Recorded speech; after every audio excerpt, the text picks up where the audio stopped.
Aquel viejo Icarus crujía de esfuerzo, luchando contra las huellas llenas de baches del camino. Camino de tierra, donde las ruedas se hundían con cada hoyo cavado por la lluvia. ¡Tú! Los pasajeros se aferraban a los soportes y se balanceaban con cada golpe. Iván Petrovich, ex geólogo y ahora líder del club de turismo del Instituto Pedagógico, recurrió a grupo con voz firme. ¿Listos, chicos? En 5 minutos llegaremos al punto de ascendencia. Lesa, una estudiante de segundo año, miró por la ventana con desdén. Disfruta. Paisaje, muchacho, sugirió Marina, estudiante de literatura, tocándole el hombro. El tiempo. Hay mucho para eso después de 3 días de marcha por la taiga, refunfuñó. Secamente. El autobús se detuvo en un claro al costado de la carretera. El conductor abrió las puertas y bajé para ayudar con las mochilas. Buena suerte, muchachos, dijo aplaudiendo. En el hombro de Iván Petrovich. 3 días, ¿eh? No te pierdas aquí. No es él. Primera vez, respondió el dirigente organizando ya la distribución del material. En él. El lunes alguien vendrá a recogerte al punto de evacuación, recordó el conductor. Encendiendo un cigarrillo. Iván Petrovich asintió mientras el vehículo se alejaba. Levantando una nube de polvo que pronto se disipó, dejando solo silencio. Ningún ruido urbano, ningún ruido de motor, solo el susurro de las hojas y al mismo tiempo. A lo lejos el grito agudo de algún pájaro. La taiga se levantó como un muro vivo, pinos. Árboles altos, cedros y alerces, cuyas copas se entrelazaban en lo alto creando un densa oscuridad incluso bajo el sol. Escuchen, camaradas, gritó Iván Petrovich, desplegando un mapa sobre una mesa. Tronco caído. Nuestra ruta sigue el río Kamenka. Primera parada en 1 hora. Y recuerda, nadie abandona el grupo. Todo el mundo tiene que llevar un silbato al cuello. Cheque. Los estudiantes revisaron los suyos, asintiendo. ¿Preguntas? Silencio. Entonces. Vamos. La marcha comenzó por un sendero casi imperceptible. Iván Petrovich estaba por delante. Brújula en mano, comprobando la ruta en el mapa de vez en cuando. Lesa y Marina los seguían de cerca mientras Serga y Nikolai, estudiantes de historia, cerraban la fila. Después, a las 3 horas de caminata, como había prometido, el líder anunció: haga una pausa para tomar un refrigerio. Necesitamos llegar al primer campamento antes de que oscurezca. Lesa abrió el termo con té y sándwiches. ¿Es cierto que en el año 84 una expedición ha desaparecido por aquí? Preguntó mirando a Iván Petrovich. El rostro del líder cerrado. Sucedió. Un grupo de geólogos, unos 5 o 6, dieron la última señal. El 15 de julio. Buscaron durante 2 semanas, lo único que encontraron fueron mochilas y equipo. De la gente ni rastro. ¿Y qué pasó con ellos? Insistió Marina acercándose. Oficialmente. Accidente. Ataque de oso, algo así. Respondió evasivamente. Nikolai le dio un codazo, pero esa no es la historia, ¿verdad? Iván Petrovich guardó silencio, sacudió la cabeza y se levantó de repente. Basta de hablar. Tenemos un camino por delante. El sol ya se escondía detrás de los árboles, tiñendo las copas de naranja, cuando Serga susurró tensamente: jefe, hay algo extraño entre los arbustos.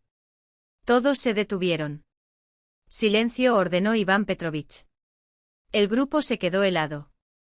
Al principio solo soplaba el viento en él. Hojas. Hasta que Marina tiró de la manga de Lesa: ¿escuchas? Un largo aullido, casi de manera imperceptible, resonó a lo lejos, un sonido que no pertenecía a la naturaleza. Debe ser el viento, aventuró Nikolai. No hay viento, dijo el líder. El sonido se apagó e Iván Petrovich miró seriamente a la clase. Nosotros los seguimos. Y ellos permanecen juntos. Cuando finalmente llegaron a la primera parada, un pequeño claro al lado de un Recodo del Río montó las tiendas y encendió el fuego en silencio. La cena fue tenso, todos prestando atención a cualquier ruido sospechoso. Lesa no pudo soportarlo, señor. Prometí contarle lo que le pasó aquí. Iván Petrovich suspiró profundamente. Arrojó otro leño al fuego y comenzó, fue en el 86. Trabajé en el mismo equipo que él. Que desapareció, solo en otro sector. Vinieron a enviarme aquí para continuar mi trabajo. ¿De ellos? Rutina, recoger muestras, tomar medidas. Nada más. Pero desde el primero día una sensación extraña, como si nos estuvieran observando. ¿Y los perros? Tomamos dos, gruñían todo el tiempo en el bosque. Una noche una rama crujió fuera del círculo de luz del fuego. Todos estaban asustados. Cálmate Taiga, dije. Agarré la pistola de señales y disparé una luz roja al cielo. Los osos no. Les gusta el ruido. Después de eso silencio absoluto. No es un pájaro. Ni un suspiro. Nikolai se estremeció. Aterrador. La primera noche siempre es así. Estarás. Acostumbrémonos, mintió Iván Petrovich. Hagamos turnos de guardia, primero yo, luego. Serga, Lesa, Nikolai. Marina, descansa. Todos estuvieron de acuerdo y se fueron. A las tiendas de campaña. El líder estaba junto al fuego, perdido en los recuerdos que prefería olvidar. Por la mañana una fina niebla se cernía sobre el río cuando Iván Petrovich despertó al otros con una suave patada al patio de butacas. Despierta, clase. Lesa se estiró, frotándose los ojos. ¿Qué fue? El líder señaló al suelo. Alrededor del campamento extrañas marcas surcaban la tierra, demasiado grandes para los lobos, pero no coincidían con las huellas de los osos. ¿Qué es esto?, preguntó Marina, agachándose junto a una de las marcas. No tengo ni idea, admitió Iván Petrovich. Pero vi esas mismas huellas en el 86. Justo antes de las desapariciones. Pero él. ¿No mencionaste un oso? Tartamudeó Nikolai. Eso es lo que dicen los informes. Pero ningún oso deja huellas así. Y ningún oso saca a la gente de las tiendas. Sin hacer ningún ruido. Un pesado silencio se apoderó del grupo. Tal vez deberíamos regresar, sugirió Sergei. Tenemos la bengala. Podemos pedir ayuda. Iván Petrovich reflexionó.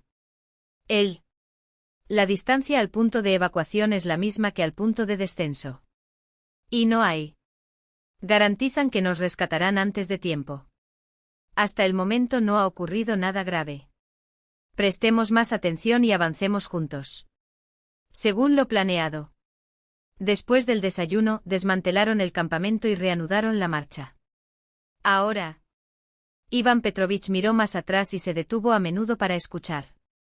Puerto Pequeño. Estaba pegada a Lesa, agarrándola del brazo a cada ruido. Alrededor del mediodía. Serga señaló la orilla opuesta del río, mira. Hay algo colgando. En ese árbol. Todos lo vieron, un objeto blanquecino se balanceaba en una rama vieja. Pino. Espera aquí, dijo Iván Petrovich, cruzando el arroyo a lo largo de las piedras. Regresó con una camisa rota en las manos y manchas oscuras en la tela. ¿Eso es todo? ¿Sangre?, preguntó Marina con la voz temblorosa. Eso parece. Y reciente. El grupo guardó silencio. Nikolai rompió el silencio, ya basta. Vuelvo enseguida. ¿Quién viene conmigo? Nadie respondió. Todos miraron a Iván Petrovich. Entiendo tu miedo. Empezó. Pero si nos dividimos, será el peor error. Ya está oscureciendo y sí. Cuando regresemos tendremos que acampar en un lugar desconocido. Vamos a la estación meteorológico, allí hay un edificio sólido para pasar la noche. Mañana decidimos. ¿Qué hacer? Después de una larga discusión, siguieron adelante con Iván Petrovich a la cabeza, él. Los ojos se fijaron en el camino que se estrechaba entre los árboles. El grupo avanzó en silencio con los ojos enfocados en el camino que tenían por delante, pero los cuerpos tenso, dispuesto a reaccionar ante la menor señal de peligro. Marina no le soltaba la mano. Liosa, como si temiera que en cualquier momento, el bosque se lo tragara sin salir. Camino. Sergei y Nikolai cerraban la marcha, volviendo la cabeza con cada ruido. Rama con cada suspiro del viento entre los pinos. El anochecer ya tiñó de tonos el cielo. Violeta cuando, entre los escasos árboles, apareció la silueta gris de la estación meteorológico.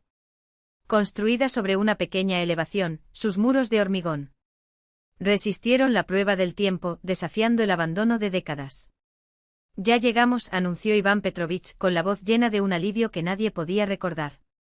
Se atrevió a expresar con palabras. Aquí pasaremos la noche. Es mejor que cualquier carpa.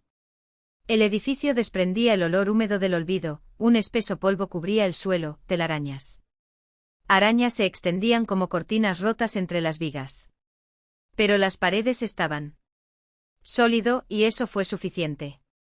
Después de una limpieza rápida, barriendo la peor suciedad con manos y usando linternas para protegerse de las sombras más densas, el espacio se volvió. Si es habitable. Iván Petrovich inspeccionó cada rincón, comprobó la resistencia de las puertas y de las ventanas antes de declarar. Aquí estamos a salvo. Al menos hasta el amanecer. Cenaron en silencio, masticando raciones secas con la misma urgencia que alguien. Sabes que el tiempo es un lujo. Los sacos de dormir estaban extendidos en el suelo, dispuestos en círculo como último gesto de unidad frente a lo desconocido. Iván Petrovich empujó una pesada mesa contra la puerta y bloqueó la única ventana con un gabinete de metal, los pernos chirriaban bajo la presión.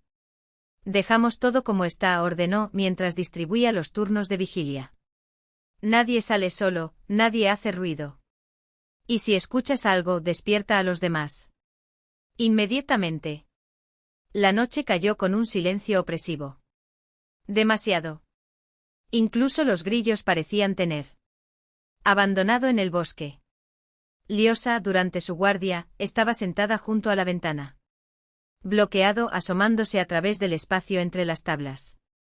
La luna llena bañó el claro antes de la estación con una luz plateada, casi irreal. Fue entonces cuando lo vio, un movimiento. En la línea de árboles.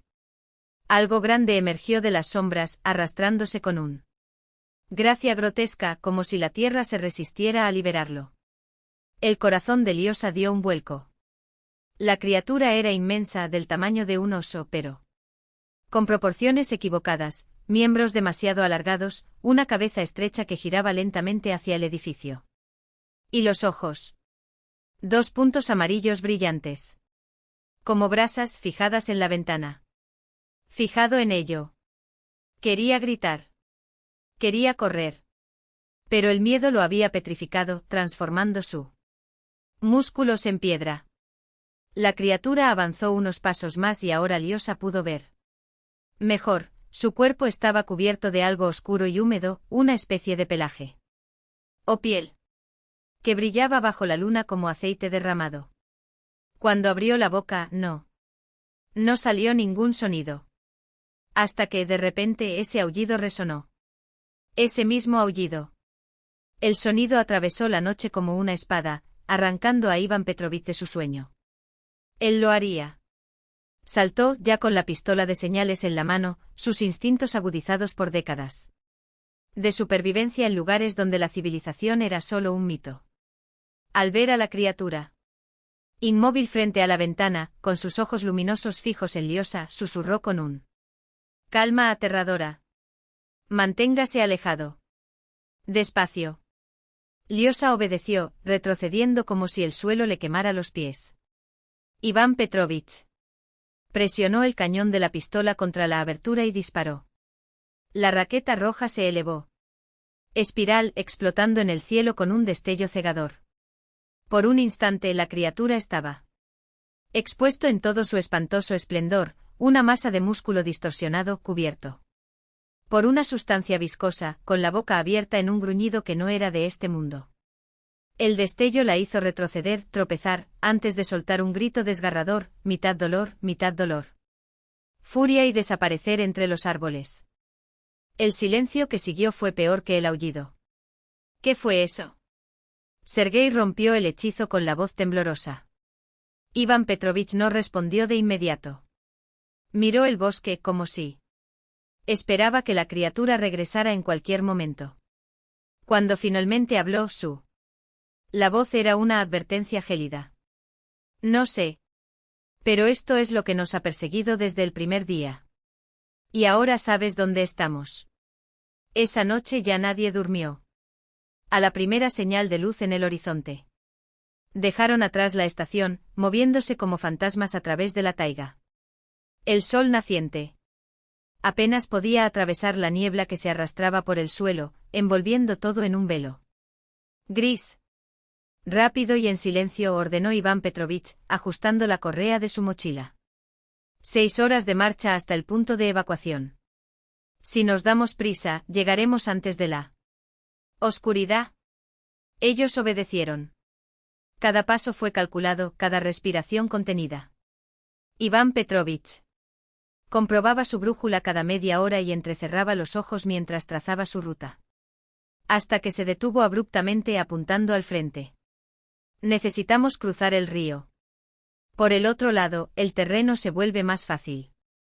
La corriente era traicionera, no profunda, pero sí rápida, arrastrando escombros con una fuerza que prometía acoger a cualquiera que perdiera el equilibrio. Iván Petrovich no dudó. Yo iré primero. Luego Marina.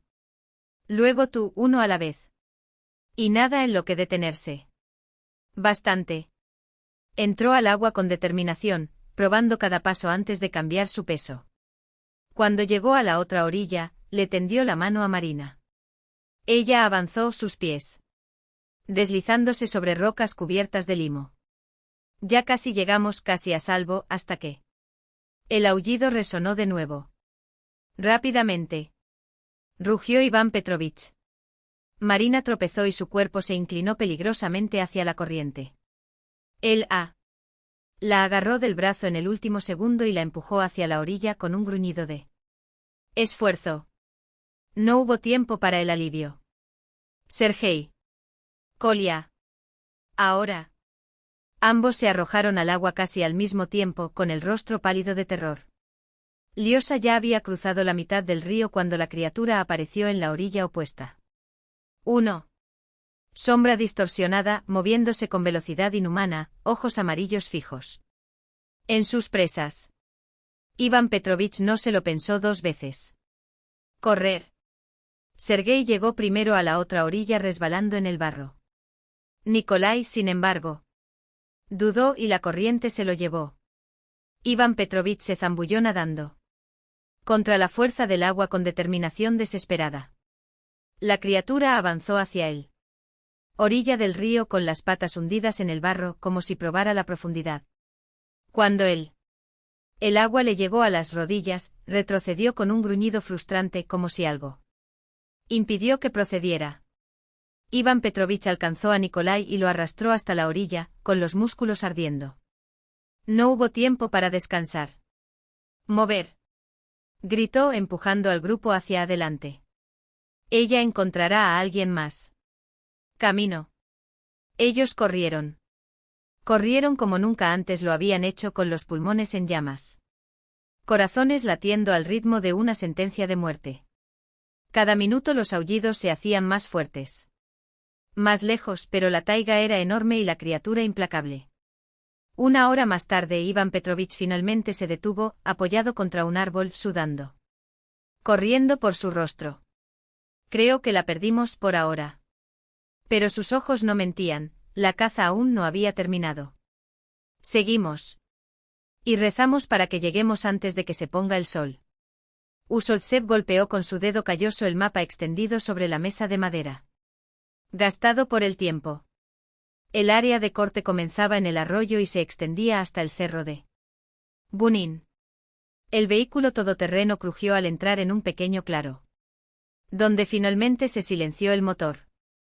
Yakub fue el primero en saltar el aire, congelando instantáneamente el sudor en su frente. 20 grados negativos. El carro. Habría que arrastrar la zona habitable casi 200 metros hasta un terreno más llano, donde la nieve era menos profunda. Entrecerró los ojos, calculando la distancia con la precisión de quién sabe. Cada paso adicional podría ser el último. Vamos a necesitar todas las manos a la obra, gruñó, soplando sus manos heladas. Las siguientes 4 horas fueron una batalla contra el hielo. Burenin maldijo al generador cada vez que la llave se salía de los tornillos congelados, sus dedos dejaron marcas de sangre en el metal urgente. Mientras tanto, Usoltsev y Yakusev fijó el vagón sobre rieles improvisados, estirando cables de acero hasta él. Las paredes de madera crujieron bajo la presión. En el interior, la burzuica, la pequeña estufa. Leña, rugió devorando vorazmente troncos de abedul, extendiendo un calor que parecía más una ilusión que una realidad.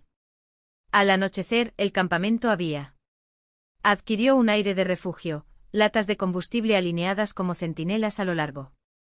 Paredes cubiertas con pesadas lonas, herramientas organizadas en el porche. Improvisados cada uno en su lugar, como soldados en formación. En un rincón había 3 motosierras, cada una con su propio juego de piezas. Repuesto, afilado y lubricado. Mañana, con las primeras luces del sol, comenzamos. Pensó Usoltsev, mientras desdoblaba un montón de documentos sobre la mesa. Amarillento por el tiempo. Su dedo trazó las líneas del mapa, trazando límites. Invisible. Mides el área, marcas los puntos. Bunin, ayúdalo. Yo cuido los senderos. Arrastrar, su voz era baja, pero cada sílaba pesaba como una orden. Necesitamos planificar la mejor manera de sacar la madera de aquí. Sin errores. La cena transcurrió en silencio, interrumpida solo por el crepitar de las llamas en la estufa y el gemido ocasional del viento golpeando las delgadas paredes del carruaje. Bunin, el más joven del grupo, devoró su ración de carne enlatada con un apetito que contrastaba con el miedo que sus ojos delataban. De vez en cuando su mirada se escapaba hacia la ventana, donde la oscuridad se tragó el bosque centímetro a centímetro. Para un hombre acostumbrado con las luces de la ciudad, la taiga era una pesadilla despierta, vasta, indiferente y lleno de sombras que se movían cuando nadie miraba. Yakusev taló árboles. Bunin ayudó con la cuerda guía. Usoltsev coordinó todo, notas en mano, mientras la documentación se acumulaba como un barrera burocrática contra el caos que sentían acercarse. Solo en la segunda semana se dieron cuenta de las primeras anomalías. Esa mañana hacía tanto frío que el aire me dolía los pulmones. Bunin, comprobando el equipo, fue el primero en verlos, a unos 50 metros del campamento, a media. Una docena de robustos árboles, alerces y abetos, yacían aplastados, con los troncos retorcidos como si hubieran sido arrancados del suelo por una fuerza extraordinaria. ¿Viento?, aventuró Bunin con voz temblorosa. Usoltsev ni siquiera se dignó responder. Él simplemente sacudió la cabeza, con los ojos fijos en él. Marcas en el suelo. Mira lo retorcidos que están. No fue el viento. Su dedo trazó el patrón en el aire. Fue retirado. Como si algo los hubiera arrastrado. Yakusev se agachó y examinó los surcos de la nieve. Su rostro, ya oscurecido por la naturaleza, se volvió aún más oscura. Entre los árboles caídos, extrañas impresiones marcaban el suelo, huellas anchas con 5 dedos distintos, tan grandes como platos. Pero no eran osos. No casi humano. Un Satún no deja huellas como esas, murmuró, liando un cigarro con dedos que por primera vez temblaron levemente. Y mira el tamaño de esos dedos. 5. Como manos, se quedó en silencio, inhalando profundamente. El silencio que seguido fue más elocuente que cualquier palabra. Usoltsev pasó la mano por las conchas astilladas y sintió la madera húmeda debajo Tus dedos. Trabajar. Pero mantén los oídos abiertos, su voz era una advertencia, no una. Consejo. Yakuse, no dejes la motosierra. Ni siquiera para ir al urinario. Burenin abrió la boca para preguntar algo, pero la volvió a cerrar. El resto del día fue una tortura de tenso silencio, interrumpido solo por el ahogado zumbido de motosierras y miradas furtivas al bosque. Incluso el sonido de las espadas. Cortar madera se sentía amortiguado, como si la propia taiga contuviera la respiración. Espera. Al anochecer, Usoltsev reunió al equipo dentro del carruaje. Sobre la mesa, el mapa de zona de corte con los bordes humedecidos con tazas de té hirviendo. El brigadier. Rutas trazadas con el dedo, marcando puntos estratégicos. Nos fortalecemos aquí y aquí. Focos en cada rincón. Burenin, el generador puede manejarla. ¿Carga? El mecánico hizo los cálculos mentalmente, rascándose la barba. Agente.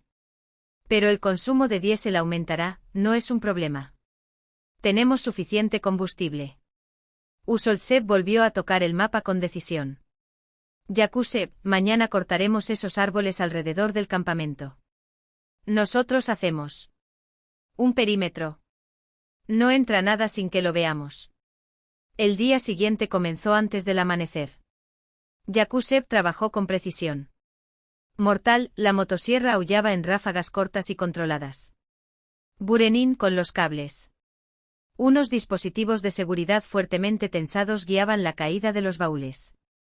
Al mediodía, los contornos de una barrera natural ya estaban surgiendo. Usoltsev supervisó cada detalle, requiriendo que los troncos sean clavados con una precisión casi obsesiva. La parte superior estaba inclinada hacia adentro formando una especie de embudo. En las esquinas, mástiles. Se erigieron pinos jóvenes asegurados con cables de acero. Focos en ellos. Potente conectado a un sistema de cableado que Burenin extendió al vagón. Detección de movimiento, explicó el mecánico, ajustando los sensores. Si te alejas más de 5 metros de la valla, los focos se encienden y suena la alarma. Buen trabajo, gruñó Usoltsev, observando a Yakusev instalar una serie de cables. Delgada entre estacas de madera a lo largo del perímetro. ¿Y las trampas? De eso ya me ocupé, respondió el leñador, sin levantar la vista. Algunos lazos. Acero. Nada que un oso no pudiera atravesar, pero sí lo suficiente como para dar la alarma. Añade más. 2 o 3. Usamos las trampas para osos que hay en el vehículo. El año pasado los geólogos se olvidaron de esto. Yakusev asintió con los labios apretados.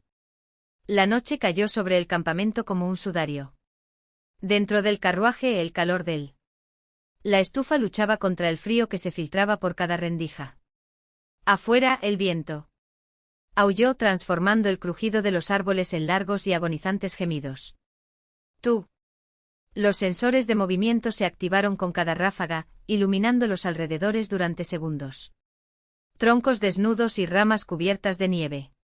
Fue Yakusev quien lo escuchó primero. Un sonido gutural, grave como una tos ronca que sale de las entrañas de la tierra. Él lo haría.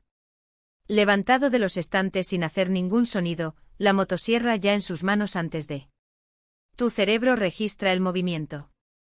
Usoltsev estaba junto a la ventana, con los ojos haces estrechos que intentaban perforar la oscuridad más allá del círculo de focos. Pasos. Pesado. Con un ritmo extraño como si algo arrastrara los pies o patas, a lo largo del suelo, hundiéndose en la nieve con cada paso. La criatura se movía a lo largo del perímetro, deteniéndose cada pocos metros. En el borde. Desde la luz, solo una sombra confusa, pero su tamaño era inconfundible. Enorme. Bunin empezó a levantarse impulsado por una mezcla de miedo y curiosidad enfermiza, pero Yakusev lo agarró por el hombro y lo empujó hacia el suelo. Al banco con una fortaleza que no admitía discusión. Cállate, siseó en silencio.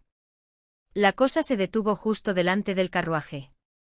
Un ruido húmedo como si algo estuviera oliendo el aire. Luego un impacto sordo contra la pared metálica. Todo el carro se sacudió y las placas crujieron bajo la fuerza del golpe. Un perro aquí estaría bien, murmuró Yakusev, en voz tan baja que solo Usoltsev lo escuchó. El brigadier meneó la cabeza, con los ojos fijos en la oscuridad. O nos comería o huiría. Los golpes cesaron tan abruptamente como comenzaron. Un último sonido gutural, casi un graznido, resonó en el claro. Luego, silencio. La nieve volvió a ser lo único. Sonido, navegando bajo el peso de algo que lentamente se alejaba, hasta disolverse en la noche. Nadie durmió hasta el amanecer. Yakusev alimentó la estufa con leños uno tras otro. Bunin arregló el mapa como si las líneas pudieran revelar una ruta de escape. Usoltsev estaba junto a la ventana. Liaba cigarrillos y no fumaba, sus dedos se movían por costumbre, no por deseoso. Cuando la luz gris del amanecer finalmente atravesó el cielo, encontraron él. Marcas, surcos profundos en la nieve donde la cosa se había detenido. En cada punto, la nieve fue pisoteado como si algo hubiera descansado allí, y en el centro de cada impresión el contorno nítido de 5 dedos con una garra afilada en el pulgar. Grabado como una firma. No es un oso, concluyó Usoltsev, pasando los dedos por las marcas. Osos no tienen pulgares así. Burenin examinó la pared del vagón donde había recibido el golpe. El metal era abollado como si algo hubiera sido golpeado con la fuerza de un martillo de forja. Usoltsev se acercó, trazando los bordes de la deformación con las yemas de los dedos. Necesitamos contactar al puesto de avanzada. A ver si vieron algo extraño. La radio siseó, escupiendo estática. Entre los ruidos, una voz distorsionada, la de un anciano. Cazador de algún puesto remoto. Usoltsev repitió las preguntas con paciencia. Cirugía, esperando que la señal se estabilice. Huellas de medio metro, 5 dedos. La voz al otro lado de la línea se puso tensa. Sal de ahí. Deja todo. Vete ahora. ¿Por qué? Más silbido. Luego una palabra que le heló la sangre a Bunin. Chuchuna. La conexión se rompió. Usoltsev pasó el resto del día intentando restablecer el contacto sin éxito. Yakusev comprobó las trampas y los cables de advertencia con repugnante meticulosidad. Burenin reforzó los focos, agregando una batería de respaldo al sistema en caso de que el generador falló. Y entonces llegó la tormenta. La noche cayó sobre ellos como un hacha. Lo que alguna vez fue el crepúsculo de marzo, tímido y frío, se convirtió en una pesadilla blanca y ciega. El viento aullaba a través de los huecos del Boigonchik, sacudiendo las torres de los reflectores como si eran palillos de dientes. La nieve no cayó, fue arrojada, cortando como láminas de vidrio. Girando en remolinos que se tragaban la luz y distorsionaban las formas. Los contornos de el campamento se disolvió en la tormenta. Solo quedaron sombras parpadeantes y el ruido ensordecedor del Buran, un rugido que parecía venir de las profundidades de la tierra. Yakusev cogió la kisa, la tetera que nunca se enfriaba entre ellos. Pero sus dedos se congelaron en el aire. Algo en el monótono aullido del viento sonaba mal. No fue el constante aullido de la tormenta, no fue el crujido de los árboles bajo la peso de la nieve. Fue otro sonido. Un sonido en vivo. ¿Oyes eso? Su voz fue ahogada por el rugido afuera, pero los demás ya habían quedado inmovilizados. Usoltsev hizo un gesto repentino y cortó la radio. El silencio interior. El Boigonchik se volvió tan denso que se podía oír la sangre palpitar en las sienes. Y entonces, entre el aullido del viento surgió algo, un sonido largo y vibrante como el gemido de una inmensa criatura. Ni un rugido, ni un gruñido. Algo entre lamento de una bestia y el arrastre de garras sobre el metal. Eso no es el viento, Bunin se pasó la lengua por los labios secos. El viento no hace ese sonido. Usoltsev se acercó a la ventana a oscuras. El sonido se repitió, más cerca de eso. Momento seguido de un ruido sordo afuera, donde estaba el vehículo todoterreno. Estacionado. Burenin saltó de su silla, pero el gesto de Usoltsev fue categórico: quédate. ¿Dónde está? Nadie sale hasta el amanecer. La noche se extendía como una cuerda a punto de romperse. Nadie durmió. Nadie. Ni siquiera parpadeó. Todos permanecieron sentados tensos con los oídos pegados al silencio. Horror por ahí. Los golpes no se repitieron, pero de vez en cuando, en medio de los aullidos de los tormenta, un gruñido gutural rasgó el aire. Algo rodeó el campamento, aplastando la nieve bajo pesados pasos, arrastrándose como una sombra hambrienta. Cuando la primera luz gris del amanecer atravesó la cortina de nieve, Bunin era él. Primero en mirar por la ventana. Y se quedó helado. ¡Madre de Dios! El todoterreno todavía estaba allí. Pero ya no era lo mismo. La estructura fue rasgado, no arrugado, no deformado, destrozado, como si algo se hubiera atascado. Garras de acero en la armadura y arrancaron pedazos de metal. Las esteras fueron torcido, los dientes de tracción se doblaron con una fuerza extraordinaria. En el capó de motor, surcos profundos brillaban bajo la nieve fresca, marcas de garras excavadas en él. Acero como si fuera mantequilla. Sin una alfombra nueva no saldremos de aquí, Burenin pasó los dedos por los bordes. Daño irregular, manteniéndose lo más cerca posible del Boigonchik. ¿Y el motor? Tenemos que comprobarlo. Usoltsev se frotó la barba con la mirada fija en las huellas que había alrededor del vehículo. La nieve estaba agitada y teñida de rojo en los lados donde la criatura se había cortado. Fragmentos metálicos. Probemos con la radio en cuanto el Buran se calme. Yakusev no dijo nada. Fumó en silencio observando las marcas en el suelo. La nieve había vuelto a caer con más fuerza y el viento se estaba intensificando.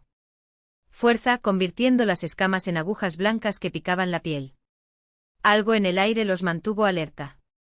Un sentimiento que los obligó a quedarse, aferrándose unos a otros como animales cazados. Alrededor de las 3 de la tarde, Yakusev fue el primero en ver el movimiento. Entre los árboles una enorme sombra se deslizó rápidamente, casi imperceptiblemente y desapareció. El leñador no necesitó decir nada. Usoltsev ya lo había visto. Los dos intercambiaron. Mirar. Bunin tragó. Usoltsev, su voz era ronca. Coge la sierra. Manténla lista. Pero no lo enciendas. El mecánico temblaba mientras sostenía la herramienta. Afuera algo se acercaba, rompiendo ramas delgadas con un chasquido seco. Yakusev comprobó su propia sierra y ajustó la mezcla de combustible. Los dedos de él, normalmente tan preciso, vaciló por un segundo. Entonces la vieron. Una silueta surgió de la cortina de nieve, desdibujada por la furia del Buran, pero imposible confundirse con cualquier cosa natural. Se apoyaba en 2 patas, ligeramente curvada, cubierta de un pelaje grueso que la hacía parecer un oso. Deformado, inflado hasta alcanzar proporciones grotescas. La cabeza alargada, los hombros anchos. Demasiado, los brazos desproporcionados que terminaban en garras se curvaban como guadañas. Ella se volvió para mirarlos. Y a la luz del reflector brillaron 2 ojos amarillos, pupilas verticales como las de un felino, pero con una inteligencia fría y calculadora que a Bunin le heló la médula. Burenin emitió un sonido ahogado. La criatura enseñó los dientes. En un abrir y cerrar de ojos, se lanzó hacia el Boigonchik a la velocidad del rayo. Aterrador para algo de ese tamaño. Las montañas rugieron al mismo tiempo. Usoltsev y Yakusev avanzaron, con las espadas girando en un coro de furia mecánica. La criatura vaciló y se retiró con un gruñido gutural que sacudió las paredes de la habitación. Metal. Yakusev dio un paso adelante y dirigió la sierra hacia el monstruo. El ruido de los motores resonaron en el bosque, mezclándose con el aullido del viento. Ella retrocedió agachándose, con los ojos amarillos moviéndose entre los hombres y las espadas. Gira. Y luego, en un movimiento repentino, se giró y desapareció en la oscuridad de un solo salto, llevándose consigo un torbellino de nieve. Silencio. Solo el viento seguía arrojando agujas de hielo contra sus rostros. Tiene miedo, Yakuseb bajó la sierra, con la mano temblorosa. Miedo al ruido. Usoltseb asintió con los labios apretados. Entonces haremos ruido. Pero el combustible se estaba acabando. Ahora, sin embargo, la situación era diferente. El fuego, el ruido, la presencia humana, nada. Eso parecía mantenerla alejada para siempre. No en la taiga.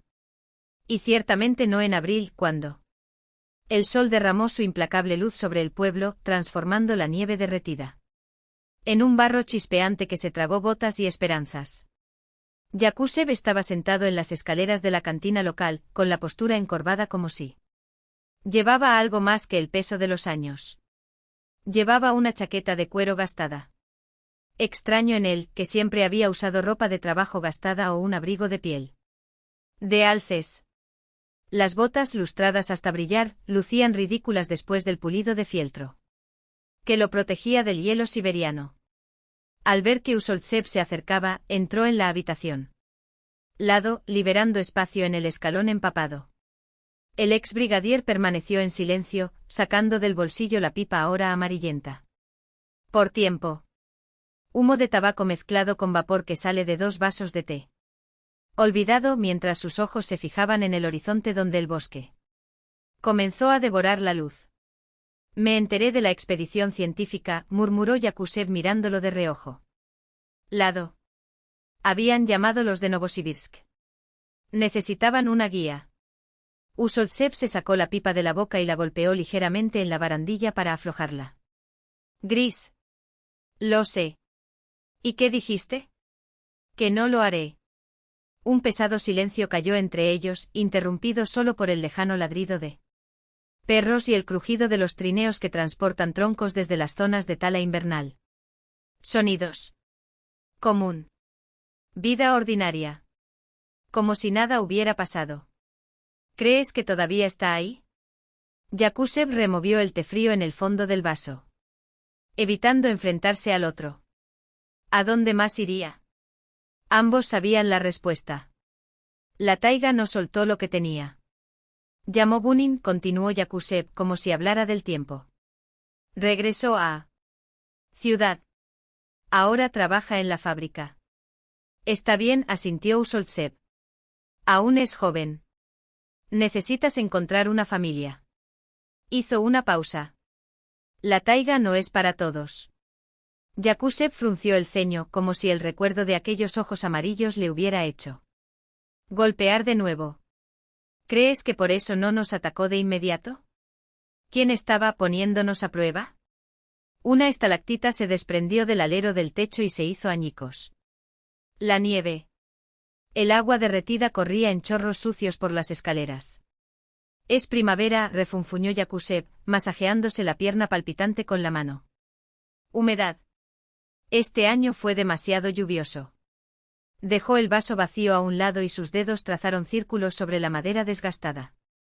Me senté aquí pensando, ¿y si ella siempre estuviera ahí? No en la taiga donde nosotros.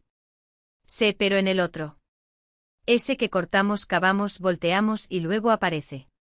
Basta, Usoltseb se puso de pie, apoyándose en la barandilla. La taiga no es de cualquiera. Ella solo sigue sus propias leyes. El problema no es ella. Somos nosotros quienes. No sabe vivir inteligentemente. Quería decir más. Quizás una advertencia. Quizás un consuelo. Pero simplemente sacudió él. Cabeza, despidiéndose con un gesto cansado de la mano. En la mesa de madera del interior del comedor, una carta del Instituto Científico. Esperé, el tercero en el mes. Ofrecieron buen dinero. Pero algunas cosas era mejor dejarlas donde estaban. Especialmente cuando tenían pupilas verticales.